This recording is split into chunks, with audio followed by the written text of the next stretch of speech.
हैं। भगवान ने सृष्टि में एक नहीं रचा, अनेक रचा है। एक नहीं रचा, अनेक रचा है। अगर सृष्टि का मंगल अच्छे स्वभाव से होता है तो बुरे स्वभाव वालों को क्यों रचा? यदि मदिरा पीना निषेध है, मांस खाना निषेध है, फिर रचना क्यों की? अगर हम प्रश्न करें तो शाम तक ऐसे ही प्रश्न करते रहेंगे।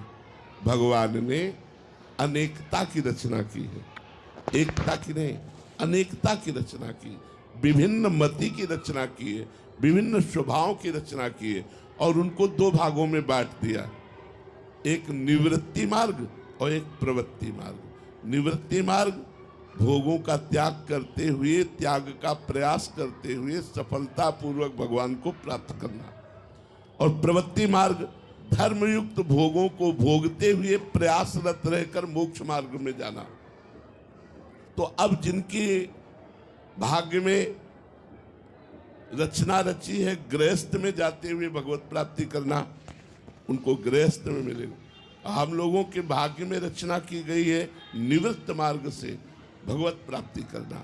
और दूसरा रहस्य, गृहस्थ मार्ग में रहते हुए आप केवल अपना उद्धार कर सकते हैं, और विरक्त मार्ग का अगर एक साधक भगवत प्राप्त हो गया तो प्रांत के प्रांत का कल्याण कर देगा। अगर एक अपने में आ जाए तो मम भक्ति युक्तो भुवनम पुनाति, पूरे लोक को पावन कर सकता है, क्योंकि उसने भोगों का त्याग करके रात दिन केवल भगवान का चिंतन किया है।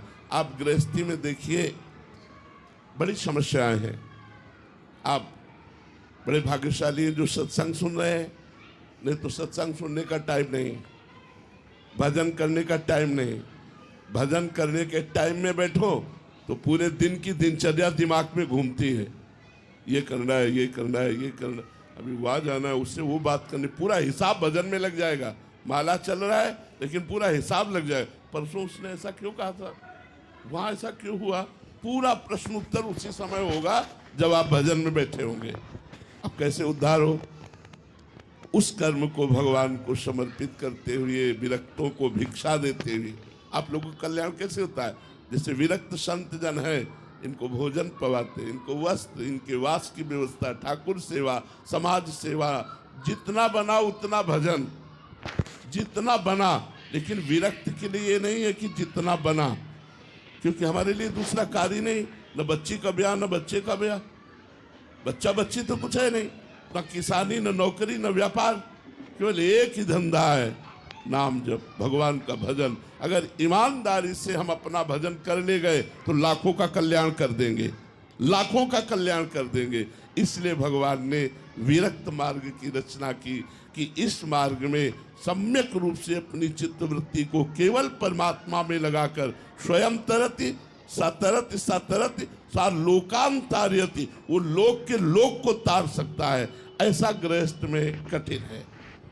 गृहस्थ में 10 मिनट 20 मिनट 30 मिनट समय दो, वो भी मन चंचल रहे को केवल परमात्मा में लगाकर स्वयं तरति सतरति सतरति सा लोकांतार्यति, वो लोक के लोक को तार सकता है। ऐसा गृहस्थ में कठिन है। गृहस्थ में 10 मिनट 20 मिनट 30 मिनट समय दो, वो भी मन चंचल रहता है।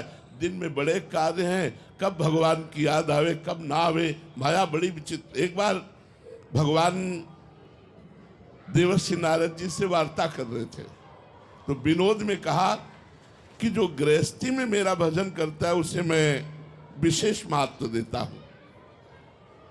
तो देवर्षि नारद जी ने कहा, प्रभु विरक्त पूरे जीवन जलता रहता है, कोई मनोरंजन नहीं, कोई मन से संसार के भोगों का त्याग करके भगवान में लगाना, कोई मन को भोगों में नहीं, बड़ा कष्टमय जीवन है ये, बड़ा कष्टमय जीवन तपस्वी का। ईमानदारी से अगर चला जाए, बेईमानी से चला जाए तो वो बात अलग है कि अपना मनमानी करो, लेकिन अगर ईमानदारी से चला जाए तो बड़ा कष्टमय जीवन है। केवल भगवदानंद, संसार के आनंद का त्याग करते हुए चलना होता है। तो देवर्षि नारद जी ने कहा, गृहस्थ भक्त को आप प्राथमिकता क्यों देते हैं? तो उनका देवर्षि नारद जी से एक काम करोगे, भगवान ने एकदम बात घुमा दी।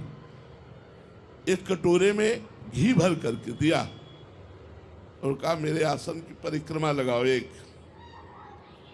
सुदर्शन चक्र हमारा पीछे चलेगा, एक बूंद भी नहीं गिरना चाहिए। भगवद आज्ञा। बोले कितनी बार नारायण नारायण कहा? बोले नारायण नारायण। पूरी चित्त वृत्ति इस कटोरे में लगी थी कि एक बूंद घी गिरा तो सुदर्शन चक्र पीछे है। बोले एक कटोरे के घी ने तुम्हारी भगवत स्मृति अपहरण कर ली और उनके लड़का बच्चा रिश्तेदार नातेदार न जाने कितने कार्य, और वो सब कार्य करते हुए यदि मेरा भजन करता है तो वो मेरा सर्वश्रेष्ठ भक्त है। तो बात समझते हो? गृहस्थी और विरक्ति ये दो मार्ग भगवान ने बनाए हैं, और दोनों मार्ग अगर अपनी अपनी ईमानदारी से धर्म से चला जाए तो दोनों मार्गों को भगवत प्राप्ति होती है। पर विरक्त मार्ग गुरु मार्ग है, गृहस्थ का गुरु मार्ग है।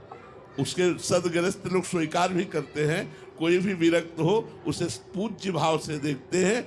विरक्त मार्ग गृहस्थ मार्ग का गुरु मार्ग है, और विरक्तों का भरण पोषण गृहस्थों से ही होता है। वस्त्र है, भोजन है, वास है, जो भी व्यवस्था है, तो इस भाव से गृहस्थों का कल्याण हो जाता है। जो हम लोग भजन करते हैं उसका हिस्सा मिलता है। वो गृहस्थी में रहकर थोड़ा भी भजन करते हैं, धर्म से चलते हैं, पापाचरण नहीं करते, और गरीबों की सेवा, जैसे बीमारों की सेवा, गौओं की सेवा, संतों की सेवा, ये सब गृहस्थों से ही चलती है। तो उन गृहस्थों का कल्याण ऐसे होता है। और संत अपने तपोबल और भजन बल से बहुत लोगों का कल्याण करते हैं। इसलिए भगवान ने दो मार्गों की स्थापना की। तो भगवान ने जिसको